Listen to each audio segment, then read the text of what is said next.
Shalom sahabat Skriptura.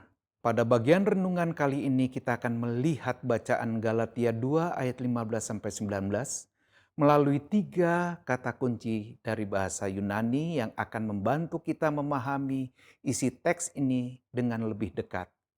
Bagian ini berbicara tentang penegasan Paulus bahwa pembenaran tidak datang dari perbuatan hukum Taurat, tetapi dari iman kepada Tuhan Yesus.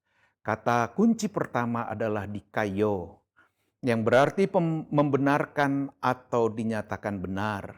Dalam Galatia 2 ayat 16 disebutkan bahwa manusia tidak dibenarkan oleh perbuatan hukum Taurat, tetapi oleh iman kepada Tuhan Yesus. Kata dikaio berbicara tentang tindakan Tuhan yang menyatakan seseorang sebagai benar di hadapannya. Ini bukan hasil usaha manusia, tetapi keputusan dari Tuhan sendiri. Dari teks ini kita melihat bahwa status dinyatakan benar tidak lahir dari usaha menaati aturan, tetapi dari relasi iman kepada Tuhan Yesus.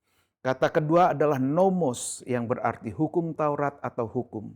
Dalam bagian ini kata nomos digunakan berulang kali untuk menunjukkan sistem hukum yang dikenal dalam kehidupan umat pada waktu itu. Paulus menjelaskan bahwa hukum Taurat tidak menjadi dasar pembenaran manusia. Hukum memang menunjukkan standar, tetapi tidak menjadi sarana untuk menyatakan seseorang benar di hadapan Tuhan.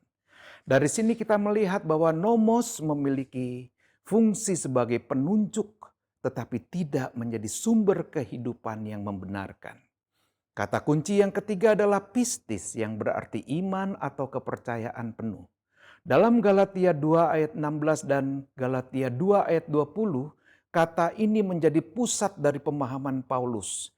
Iman yang dimaksud adalah kepercayaan kepada Tuhan Yesus yang mengubah arah hidup manusia.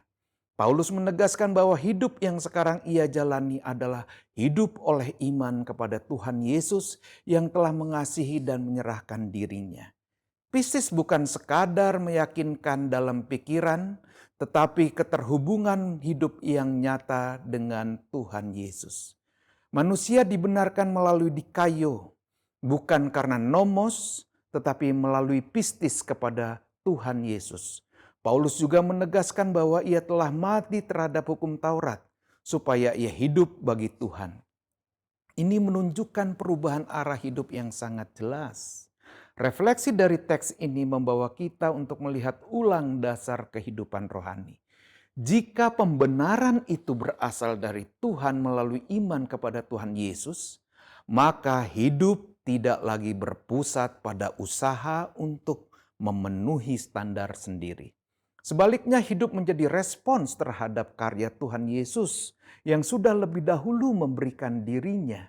Ketika Paulus berkata bahwa ia telah disalibkan bersama Kristus, itu menunjukkan bahwa identitas lama yang bergantung kepada hukum tidak lagi menjadi pusat hidupnya. Yang menjadi pusat sekarang adalah hidup yang bersumber dari iman kepada Tuhan Yesus. Karena itu, hidup orang percaya bukan lagi hidup yang dikuasai oleh usaha pembenaran diri, tetapi hidup yang mengalir dari kepercayaan kepada Tuhan Yesus yang mengasihi dan memanggil.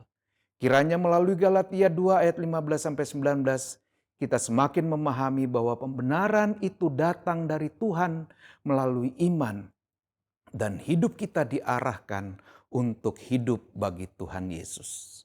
Sampai jumpa di seri renungan Skriptura selanjutnya. Shalom.